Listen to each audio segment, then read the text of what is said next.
Rilla crouched low behind a thick blue bush, her forefingers pressed tightly against the ground. Her eyes blinked sideways as she scanned the area in front of her. The crash site was quiet now. Smoke still rose from the broken human ship, but most of the noise had faded. She had expected fire, weapons, and chaos. But only one human had walked out alive. She watched him. He was tall, taller than she thought humans would be. His body was covered in light armor, torn and scratched. His face looked tired, but calm. He moved slowly, collecting metal pieces, stacking food crates, and building something near the edge of the wreck. Rilla clicked her tongue in confusion. Why wasn't he hunting? Where were the weapons? Her people had told her stories. Humans were wild, dangerous, hungry for anything not their own. That's why she had come first, a scout from the Virian outpost, to study the crash and report back before her fleet moved in. She didn't expect to get caught. A sharp snap came from under her foot, a small branch, too loud. The human turned quickly. Eyes locking straight onto her dot, she ran. But he was faster. Branches whipped past her. The wind rushed around her face. Her long feet beat across the dirt as fast as they could. But the human was already behind her. He didn't shout. He didn't shoot.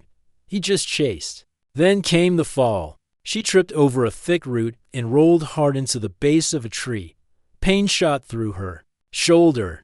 Before she could rise, strong arms grabbed her from behind and pressed her down. She hissed, showing her small teeth, ready to fight.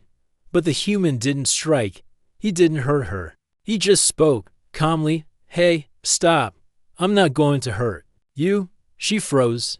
His voice was strange, rough, deep, and steady, but not angry. He reached into a pouch and pulled out a small string. He tied her wrists gently, not tightly, then helped her sit up. Sorry, he said. Didn't mean to scare you. She stared at him, confused. Was this the human kindness she had read about in old data files? Or was he just saving her for later? He led her back to the camp, hands still tied. She didn't speak. She didn't trust him. She didn't understand him. But she was alive. Back at the wreck, the human gave her water. Not poison, just clean water. She sniffed it before drinking. Then he handed her a hot container filled with some kind of cooked food, soft roots, and yellow slices of what smelled like earth fruit. She pulled her head back and frowned. What is this? She finally spoke, her voice sharp, dinner. The human replied with a shrug. You're feeding me? He looked confused. Yeah, you hungry, right? You don't eat aliens? Now he really looked puzzled. Then he laughed a short, low sound. No, we eat food, vegetables, sometimes meat, but not people. She narrowed her eyes. That's not what my command told me. Well, he said, poking at his own food. Your command needs better stories. She watched him eat. He took slow bites, calm and relaxed. No sharp teeth, no blood, just food. Just a man sitting near a campfire, treating her like she wasn't the enemy. She didn't touch her food at first, but her stomach growled, quietly. She reached forward and took a bite. It wasn't bad, strange, but warm.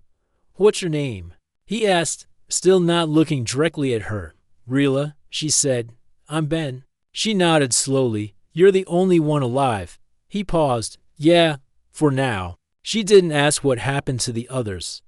The ship told that story already. As night fell, the wind grew colder. Rilla sat near the fire, arms around her knees, watching Ben work. He built a small shelter out of broken panels and canvas sheets. Then he brought over a thin blanket and handed it to her. She took it without a word. Ben sat across from her, close to the fire. So, Rilla, he said after a long pause, are you going to kill me when I sleep? She blinked. Why would I do that? Well, your people might not like that you're sharing food with the enemy.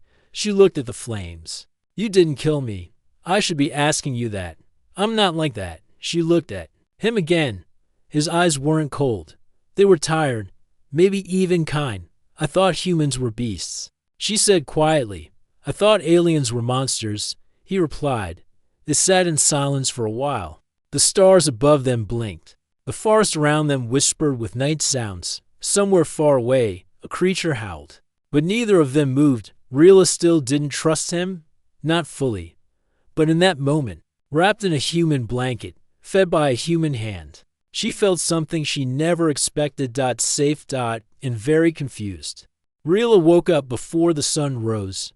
The fire was low, and the air around her was cold and damp. She sat up slowly and looked around. Ben was still asleep. He lay on a rough bed made from broken ship seats and cloth. One arm rested on his chest. His breathing was steady, peaceful. Rila stared at him for a moment. Why had he tied her gently? Why had he given her food, water, and even a blanket? She reached down and checked her wrist ties. They were loose now. She could slip her hands out, if she wanted. He must have done that during the night.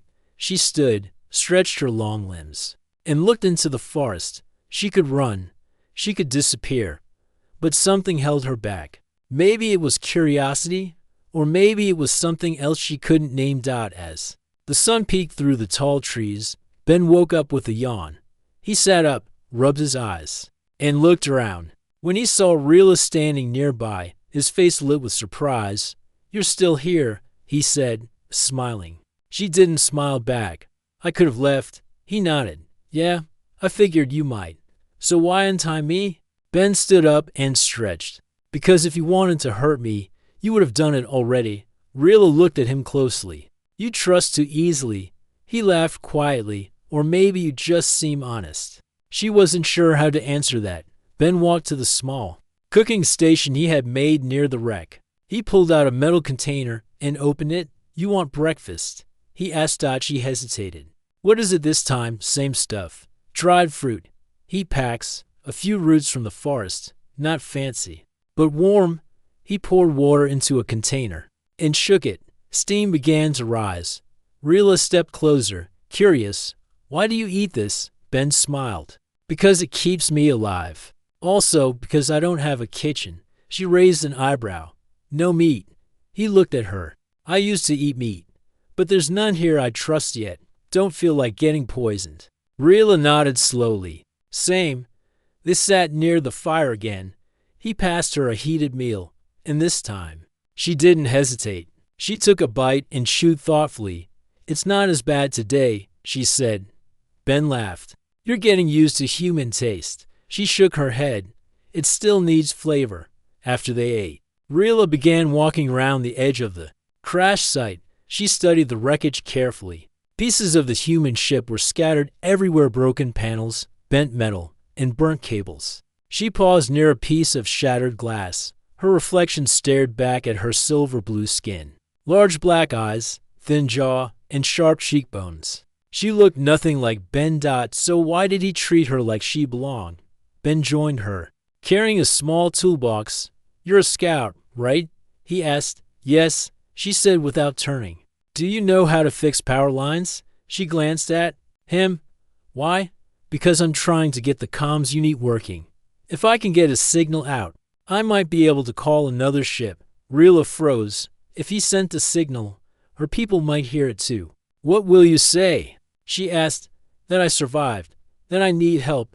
Maybe someone will come." She looked at the twisted remains of the ship. Then at him. "If your people come here, they might attack mine." Ben sighed. "I know, but I can't live out here forever." She nodded slowly. "Let me help, but only if you promise no weapons, no alerts." He gave her a long look, then nodded. "All right, deal." For the next few hours, they worked together. Rila crawled under panels, connected wires, and explained which lines were damaged. Ben held tools, adjusted connections, and powered up broken systems. They didn't talk much, but the silence wasn't cold. It was the kind of silence that meant both were focused. Once, their hands touched while reaching for the same cable. Rila pulled hers back quickly. Ben didn't say anything. He just kept working. By midday, the signal booster sparked and hummed. "It's alive," Ben said with a grin. Rila nodded. "But the antenna is still down." Ben stood up and looked toward the tall cliff nearby. "There's an old relay tower up there. If we can carry the unit that far, we might boost the signal." Rila frowned. "That's risky. The path isn't safe." He looked at her. "You scared?" She crossed her arms. No, I'm thinking. Ben chuckled. Good. Think faster. I'll pack the tools. As they gathered supplies, Ben handed her a small pack of dried food. You should take this, he said. We don't know how long it'll take. Rilla accepted it without a word. Before they left, she paused and looked at him. You really don't eat aliens? Ben looked surprised, then smiled. No, I eat meals. I share them too. She stared at him a moment longer, then turned toward the forest path. As they started walking, the trees closed in around them. Strange sounds echoed from the shadows. But Ben didn't seem afraid.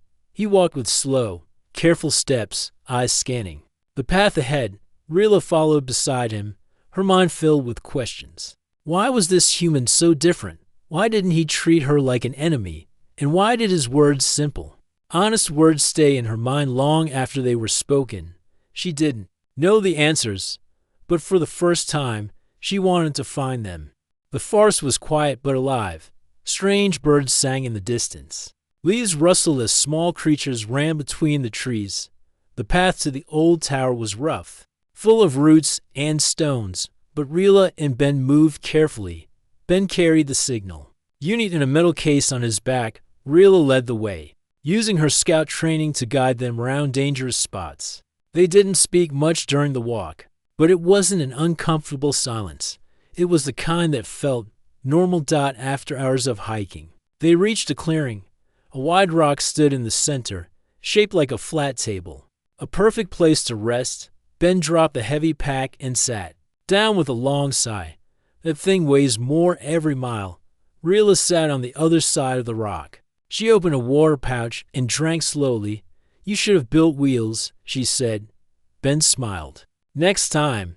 They shared a simple meal. Dry fruit and roasted roots. Rilla offered a small red nut from her belt pouch. Try this. It grows near the river. Ben sniffed it. Is it safe? Rilla shrugged. I eat it. He took a bite, chewed, and raised his eyebrows. Spicy. Not bad. They both laughed a little. It felt easy. Strange, but easy. When the sun began to set, they started moving again. By the time they reached the base of the old tower, the sky had turned orange and pink. The tower was rusted and broken in places, but the top still stood tall above the trees. Rilla looked up. It's higher than I thought. Ben placed the unit on a flat stone. We'll climb tomorrow. No use falling in the dark. Rilla nodded, agreed. They built a small fire using dry sticks. Ben handed Rilla his emergency blanket. She took it but didn't wrap herself in it yet. They sat close to the fire, letting the warmth fight the evening chill. After a few minutes, Ben spoke. Can I ask you something? Rilla looked at him. You already are. He chuckled. Fair. I just want to understand. She tilted her head. You said your people think humans are beasts. That we eat others, hunt everything. Why? Do they think that? Rilla stared into the flames. Her voice was quiet. Old records. From first contact, a human ship destroyed one of our patrols. There were no survivors. The images showed weapons, fire, broken bodies. After that, our leaders decided you were too dangerous. Ben nodded slowly. We've made mistakes. I won't lie about that. But not all humans are the same, Rilla added. He looked at her. What made you change your mind? She didn't answer right away. Instead, she looked at him carefully. His tired eyes, his calm hands, his simple actions. No lies, no fear. You did, she said finally. Ben was quiet for a while. The fire crackled between them. I thought aliens. We're all warlike too, he said. But you helped fix my ship. You could have left me behind, or worse. I still might, she said with a slight smirk. He laughed. Fair. The firelight danced across their faces. Above them, the stars began to shine. Rilla looked up. Your people look to the stars with hope, she said. Mine look with caution. Ben followed her gaze. Maybe it's time both of us change that. She nodded slowly, then asked a quiet question. Would you have eaten me if you were starving? Ben blinked. No, he said without hesitation. Not even then. She didn't look surprised, just thoughtful. Why not? Because you're not food. You're a person. You talk. You think. you feel. That matters. Rila felt something shift inside her chest, a strange warmth.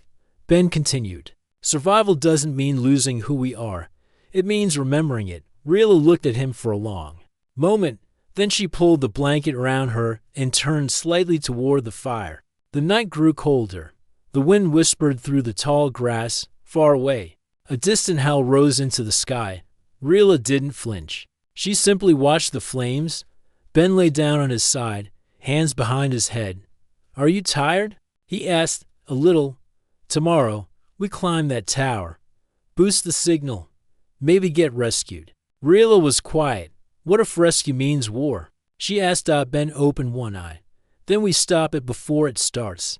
She gave a small smile. You say that like it's easy. He shrugged. It's not, but I've got a good partner. Rila didn't reply, but inside, she felt something new. Not fear, not duty, something close to trust. She stayed awake long after Ben slept. Her eyes watched the stars. Her ears listened to his steady breathing. He was just one human, but maybe that was enough to change everything. The sky was still pale when Ben woke up. The fire had burned down to glowing ash. Cold air touched his skin. He sat up slowly, rubbing his eyes. Then he saw Rila already awake, standing on a rock and scanning the trees below the old tower. Sleep. Well, he asked. She turned her head slightly. I don't sleep much. Scouts learn to rest with one eye open. Ben smiled. Guess I should be careful then. She gave a quiet answer. If I meant to harm you, I would have already. No. There was silence again, but it felt softer than before. Ben stood, stretched, and looked up at the tower. Ready to climb? Rila jumped down from the rock. Yes, but be careful. Some of the steps may be weak. They packed their things and approached the metal ladder that ran up the side of the tower. It was old, covered in rust, but still standing. Rila tested. The first few steps they held. She looked back at Ben. I'll go first. If it breaks, I'll land lighter. Ben nodded. Just don't look down. She climbed quickly, like someone used to it. Her long fingers moved with precision, her boots making soft clicks on the steel. Ben followed behind, slower and heavier. Halfway up, Rila paused and looked around. From here, she could see the trees stretching for miles. The sky was clear, blue, and bright, but something felt off. She narrowed her eyes. Movement in the trees below. Something large was crawling toward their camp. She couldn't see the whole shape, but it was fast and not alone. Ben, she called down. Hurry. He looked up. What is it? We're not alone. By the time they reached the top, both were breathing hard. Rila dropped to one knee and unpacked the signal unit. She connected the cables quickly and raised the antenna. Ben helped, holding the panel as she adjusted the setting. A green light blinked. Signal is open, she said. Short range, no long jump. It's enough to warn nearby ships. Ben said. Then the tower shook. Both froze. A loud screech echoed from below. The metal groaned. Ben rushed to the edge and looked down. A long, scaled creature slammed into the tower's base. Sharp legs, long tail, and dark red eyes. Behind it, more followed. Climbers, Rila said. Fast and angry, Ben stared. Can they reach us? Yes. He quickly pulled a small pulse gun from his belt. Can this stop them? Maybe. One. Not all. Rila stepped back, thinking fast. We need to break the ladder. Now. Ben raised the weapon and aimed down. He fired twice. Sparks flew. Metal cracked. But it wasn't enough. The first creature began to climb. Back, Rila shouted. We fight here. The creature reached them in minutes. It leapt over the last part of the ladder and landed on the top platform. Its eyes glowed.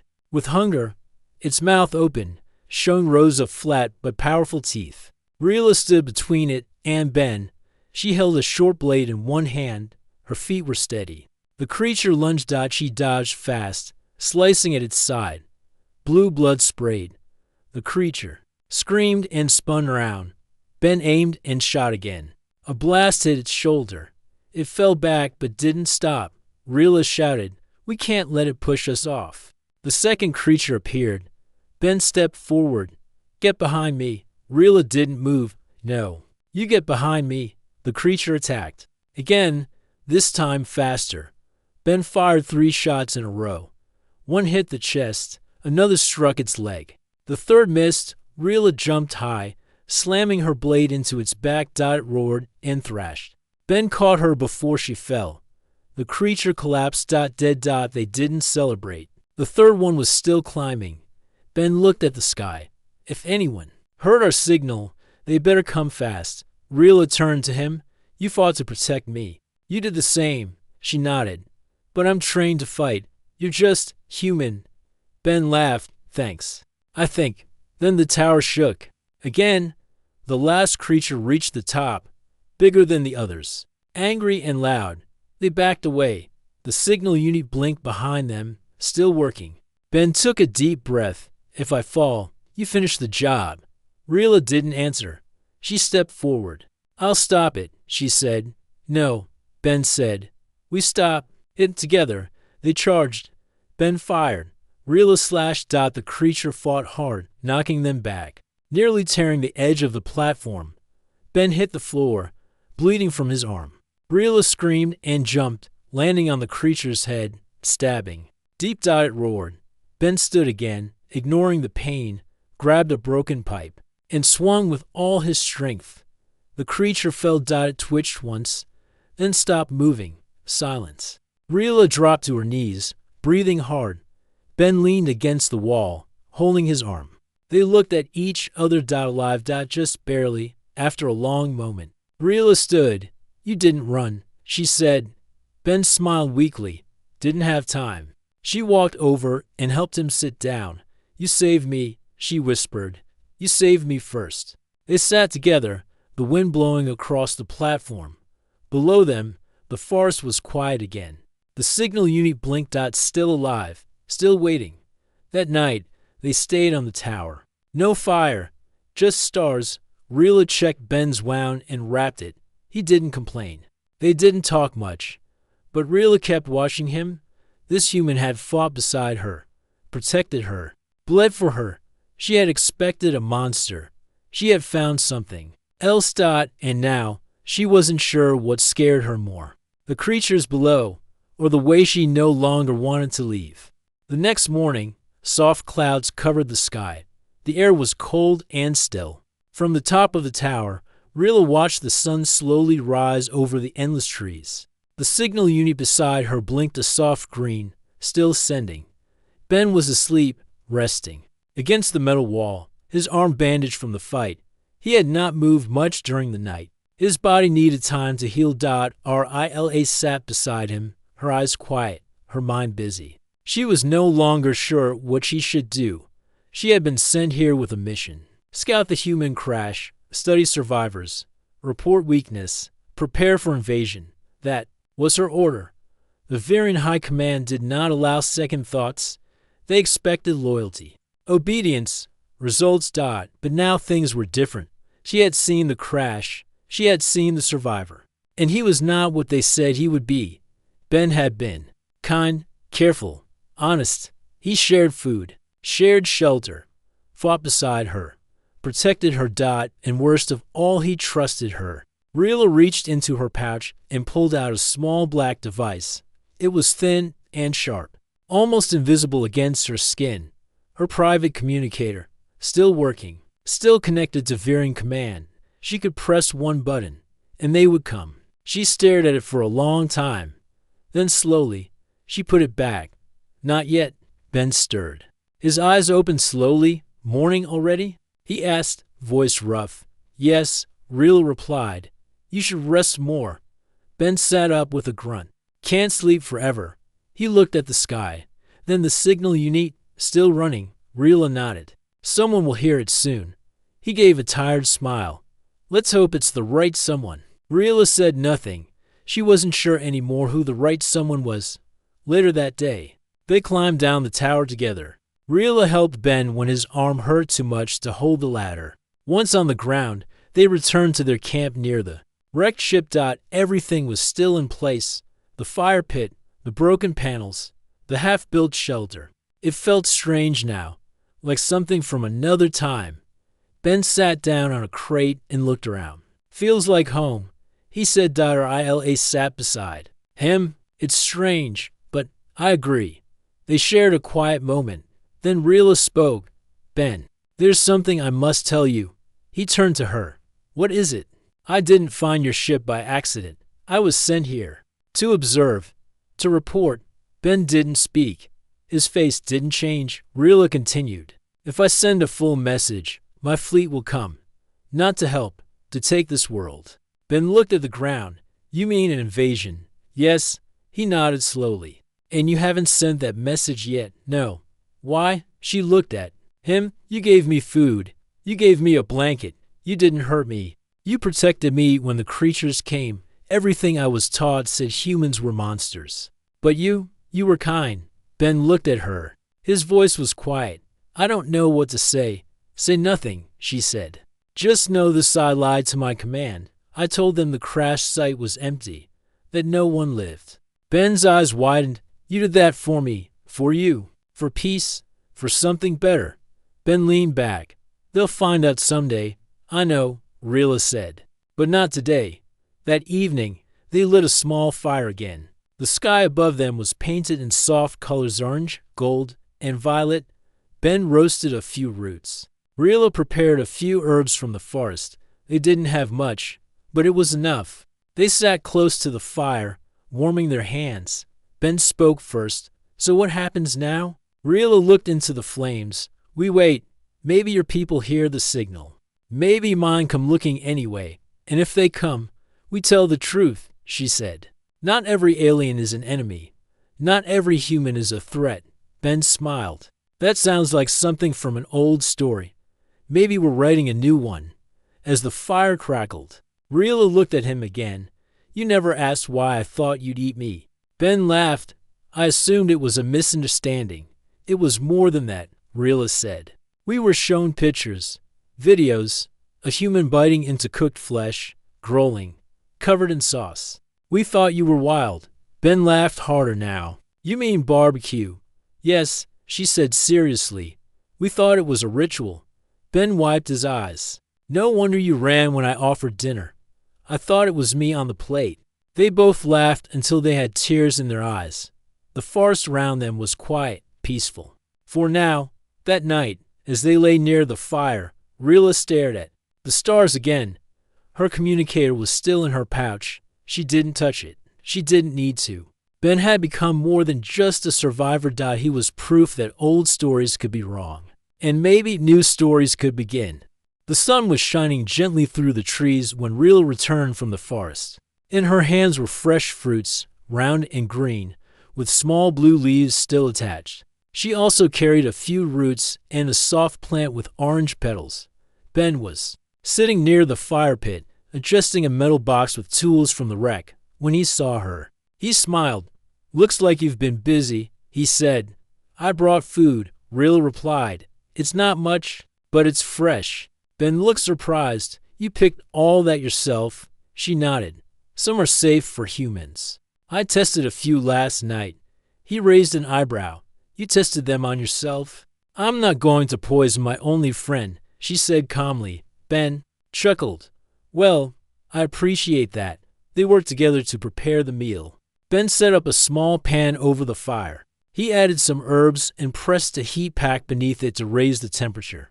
Rila peeled the roots and sliced the fruits with a thin knife from her belt. The smell of cooked leaves and roasting root filled the air. It wasn't like any normal food Ben had eaten, but it smelled good, earthy, warm. Rila watched the colors change in the pan. In my culture, she said, we don't often eat with others. Meals are silent, private, for energy only.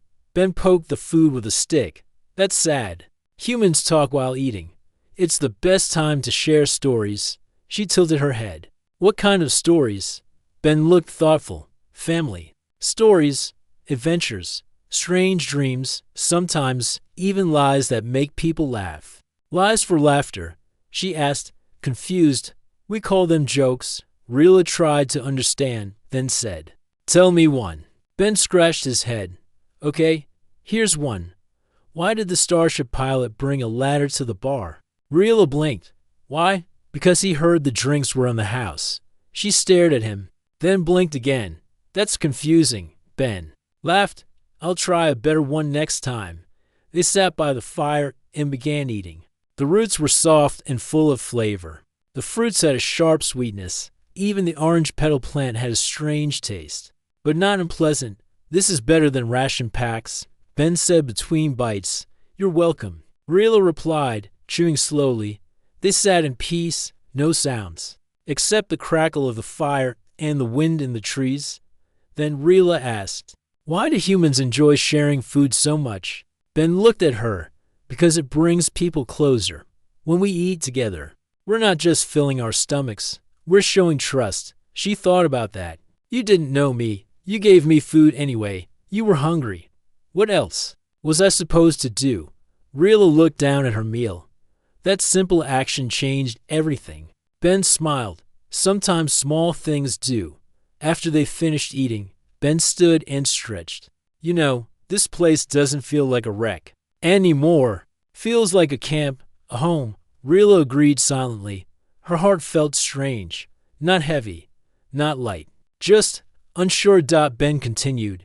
We survived monsters, climbed a broken tower, sent a message to the stars, and now we're sitting here, full and breathing.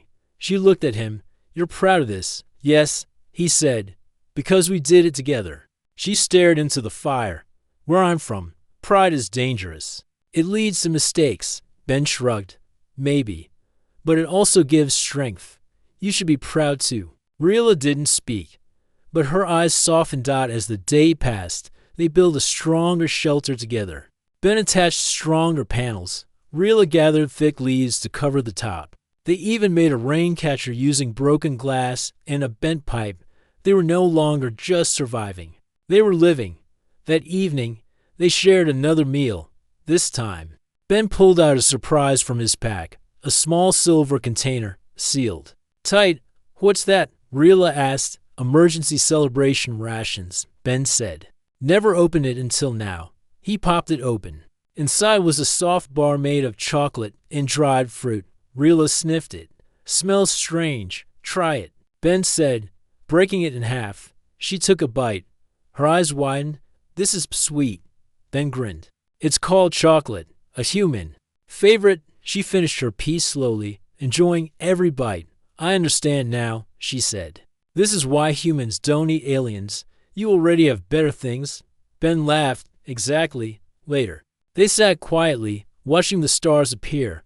Ben looked up. Still no ship. But I think someone's coming. Rilla nodded. Maybe. Yours, maybe mine. He turned to her. What will you do if it's your people? She was quiet. I don't know. They might not like that you helped a human. They won't. But that doesn't change what's true. Ben looked at her gently. What is true? That you didn't harm me. That you shared food. That you fought beside me. That you treated me like a person. He didn't speak. The fire crackled between them. Then Rilla added, and I didn't just eat the food. I enjoyed it. I enjoyed this. Ben smiled. Me too. As the wind picked up and the stars brightened. They stayed close to the fire. Two different beings, two different worlds. But one meal had brought them together. And maybe that was just the beginning. A soft hum filled the air just before dawn. Ben sat up quickly. He had been sleeping near the shelter, wrapped in a heat blanket. The sound wasn't natural. It wasn't the wind or the birds. It was distant, but growing louder. Rilla was already awake. She stood on a rock, her long coat flowing behind her in the wind. They're coming, she said. Ben joined her, looking toward the sky. Two ships were visible now, small dots moving fast. One glowed white with blue streaks. The other was darker, with sharp wings. One was human. One was hers. They had both answered the signal. Ben's heart pounded. They found us. Rilla said nothing for a moment. Then she turned to him. This is where the path splits. He looked at her. What do you mean? She stepped down from the rock. Your people will take you. Mine will take me. They won't. Let us stay together. Ben stared at the sky. We did all this to survive. Now they'll separate us. They don't care about survival. They care about rules. Ben picked up his pack and walked toward the clearing. Rila followed Dot. By the time the ships landed, the sky was a soft orange. The human ship landed gently, steam hissing from its side. The alien craft hovered for a few seconds, then touched down with a deep thump from both ships. Groups stepped out: soldiers, medics, officers. Ben's eyes scanned the human team until he saw a familiar face: Captain Reed. Ben, Reed shouted. Running over. You're alive, Ben nodded. Barely. But yeah, Reed looked at him with disbelief. You survived all this alone. Not alone, Ben said. He stepped aside. Rila was standing quietly, watching everything. Her people were waiting nearby, their armor shining in the morning light. Reed stared. You worked with one of them? Ben nodded. She saved my life more than once. We survived together. The alien commander stepped forward on the other side, speaking in a language full of tones and clicks. Rila responded calmly. Ben turned to her. What did he say? He said I've broken the rule, that I've shared food with a human, that I've shown weakness. Ben looked angry. They're wrong. Rila nodded. I know. The human and alien groups stood opposite each other, silent and waiting. Captain Reed leaned closer to Ben. Come on, you don't need to deal with them. Let's get you out. Ben looked back at Rila. What happens to her? Reed frowned. We can't protect her. That's their problem. Ben stepped away. She's not a problem, Rila's. Commander raised his voice again, clearly ordering her to return. She didn't move. Instead, she turned to Ben. I can go with them, but they will never trust me again. You don't have to, Ben said quietly. There's another way. Rila looked at him. Unsure. He raised his wrist and opened his comm band. This device still works. My ship has open diplomacy protocols. If I request a neutral hearing, Rila understood. You're offering to speak for me? I'm not just speaking, Ben said. I'm asking for you to be treated as an equal. She hesitated. They won't like it, maybe not, Ben said. But someone has to start. Captain Reed called for a temporary meeting. A small table was set between the two sides. Ben stood beside Rila. The human officers and the alien leaders stared at each other. Ben spoke first. We didn't plan this alliance. It happened because we were forced to survive together. I'm alive because she didn't see me as an enemy. He looked at Rila. She nodded slightly, then spoke. This human gave me food when I expected harm. He shared knowledge. He trusted me, and I trusted him. That is something rare. The room was silent. One of the alien leaders leaned forward. And what do you ask now? Ben took a breath. Let her come with us, not as a prisoner, not as an enemy. Let her be part of the new step we can take together. There were whispers and frowns. Some refused, some were unsure. But one voice, older and softer, said, We feared humans for generations, but maybe the fear is old. The alien side began to speak quietly among themselves. It was not a full answer, but it wasn't a rejection either. That night, both camps stayed on the ground. Rila and Ben sat side by side again. This time under watch, but not chains. You surprised me, she said. I've been surprising myself. A lot lately, Ben replied. They both smiled. Rila looked up at the stars. Do you think it will work? Ben didn't answer right away. Then he said, They might not say yes today. Maybe not tomorrow. But the first step is already taken. She nodded slowly. I never expected this. He laughed gently. You expected me to eat you. She looked at him. I did. He turned to her with a smile. But I offered food instead. Rila's voice was calm, and that was more powerful than anything else. By morning, a new message came from the alien side. They agreed to allow Rila to travel with the humans temporarily as an observer, not a prisoner. Captain Reed explained it to Ben. It's not perfect, but it's a beginning. Ben walked to Rila. You ready? She picked up her small bag. I've never been to a human ship before. You'll like it. We have better chocolate. She smiled. Together, they walked toward the human vessel. To strangers who had once stared at each other with fear, now walking into the future side by side. Not as enemies, not even just as allies, but as something entirely new.